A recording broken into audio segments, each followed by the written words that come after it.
மத்திய இணையமைச்சர் அண்ணன் எல் முருகன் அவர்கள் என்ன சொல்லியிருக்காருன்னா, தமிழகத்தில் வந்து பார்த்திங்கன்னா மூடி அலை வீசுதான். பாத்தியா, முக்கடல் இருக்க இடத்துல இருக்கீங்க, அலை வீசுதுன்னு சொல்லி சுனாமி கினாமி வந்து கொண்டு போயிட போகுது, சீக்கிரம் கரையேற்றி அனுப்புங்கடா. நீங்கள் பாட்டுக்கு ஏதாவது ஒன்று போக திருவள்ளுவர் தான் அதுக்கு காரணம்னு சொல்லி எல்லாம் மாற்றி போடாதீங்க.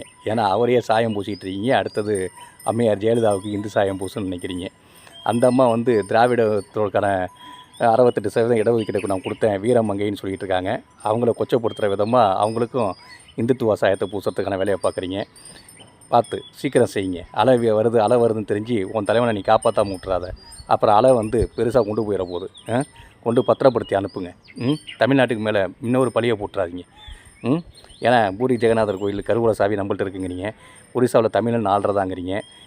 தமிழ்நாட்டு மக்கள் வந்து உத்தரப்பிரதேச மக்களை இழிநிலைப்படுத்துகிறாங்கன்னு சொல்லி வடக்கு தெற்கு பிரிக்கிறீங்க. இங்கே இருக்கவனுக்கு பாதுகாப்பு கொடுத்து, ஊதியம் கொடுத்து, வருமானம் கொடுத்து, அவனை வாழ்வியலை உயர்த்து